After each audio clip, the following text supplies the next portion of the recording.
Hello again, and welcome back. Today, I want to talk about today. I want to talk about what I did today. I woke up a little late. It's been hard recently for me to change my sleep pattern.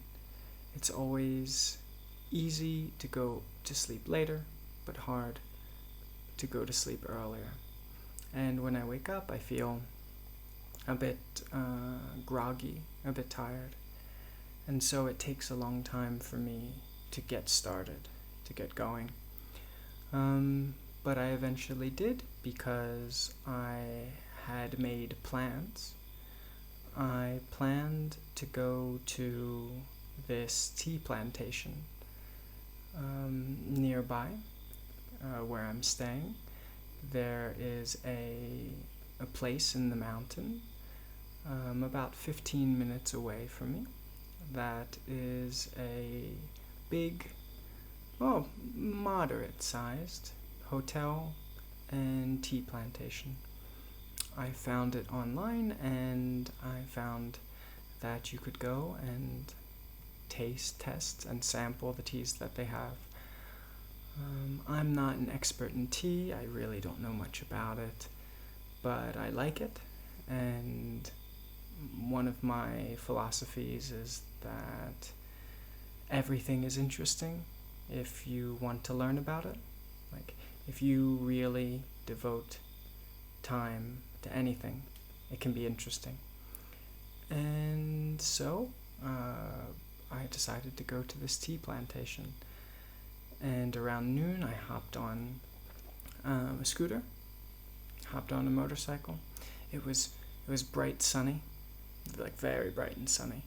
And so in the helmet and in my jacket, I was cooking a little bit, but fine. I hopped on the scooter and carefully drove through the winding roads to get to the tea plantation, which is already at the top of a long road which goes up a hill or a side of a mountain even. And Google Maps sends you to this one location right next to a temple. And in case listeners don't know, I'm in Bali at the moment, in Indonesia. Sends you up a road to a temple, and then the road that you're supposed to turn down on Google Maps, there's a chain there. There's a chain blocking it off. So you can't drive down the road. And honestly, past the chain, it didn't look like much of a road either. It was a dirt path, and it looked overgrown as well, like plants there. Not cleared. Nobody had taken away the weeds or the grasses. It was all growing. But Google Maps said it was here. The reviews on Google Maps, or said it was there, rather. Google Maps, the reviews said it was a weird, difficult path anyway. So, fine. I figured that probably you just have to walk there. So I parked in a parking lot of the temple, and there were a few dogs there, which were eyeing me kind of lazily, just like, who's this? But didn't do anything. And jumped over the chain, walked down the path. The path got more and more overgrown, more plants, more weeds. I was thinking to myself, this plantation really doesn't want visitors. At some point, I had to duck through a broken fence, and I thought, this is either the wrong way or a phantom tea house, or it is the coolest tea house in the world, and it actively does not want you to come. But yeah, through the broken fence, up this hill, and eventually, yes, made it to the tea house, as it turns out. there's another road to go around, a much longer way around, but Google Maps does not take you there from my direction, but a much longer way around to get up the hill. And yeah, so it seems like I could have driven there, but I did not. I walked half the way. But upon arriving, it was a really lovely place. It has that like slightly literary faded beauty of a former time. Like you can imagine it new, but it's been there for a while. It's in the mountains of Bali, and it's the rainy season. It's you can describe it as well loved, like an old baseball glove or a leather jacket that your uncle wore for 30 years, just worn in a good way, with a beautiful view.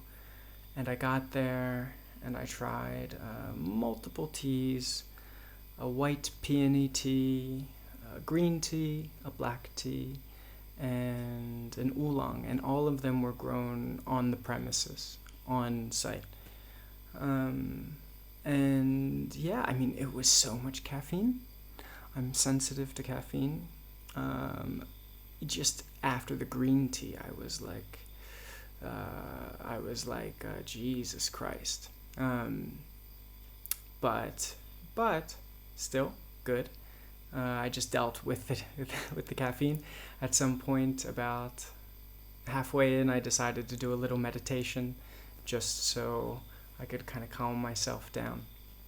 Now, I don't know if those were particularly good teas or not, because as I said, I'm not an expert in it, but it tasted good. And if you're in the right atmosphere, if you can see the side of a mountain,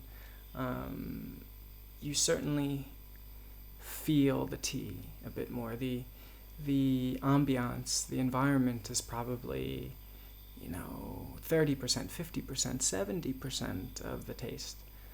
And yeah, I spent the afternoon sitting on a couch, very, very amped up on caffeine, but also kind of relaxed. I guess these two forces were simultaneously balancing each other out. The impetus to go faster with the caffeine, physically, mentally, and the impetus to slow down, being on the side of a mountain in the serene tea house overlooking trees and the clouds and things like that. So at some point, the lady who was helping me, she offered to make me some fried bananas, which I accepted, and she graciously did. And there's always something nice about seeing the bananas from the tree, after, like that you're eating in the fried bananas. And yeah, on the way back there was a little bit of drama with some local dogs, but it turns out the scariest one had 3 legs, which kind of made him a little less scary once things calmed down. So I spent a good 4 or 5 hours at a tea plantation, tasting teas and relaxing, or trying to relax. And then I rode my scooter back home, and now I'm here filming this for you, and I hope you enjoyed the little update about the day. I think this is a good series, possibly just regular, that I can add in for intermediate level, to get different bits of vocabulary. And in some ways, I guess it's kind of like a travel blog, which may be cool, may not be. But if you like it, leave a comment, give it a like, give it a share, or send me a message, say, keep doing it. Tell me about the tea houses. And of course, if you would like to support the Patreon, give any sorts of donations, it will not only make me extremely happy, it'll give me the ability to go more places and give you much more exciting stories where I do foolish or unnecessary things. So, yeah, thank you for listening, and hope to see you again soon.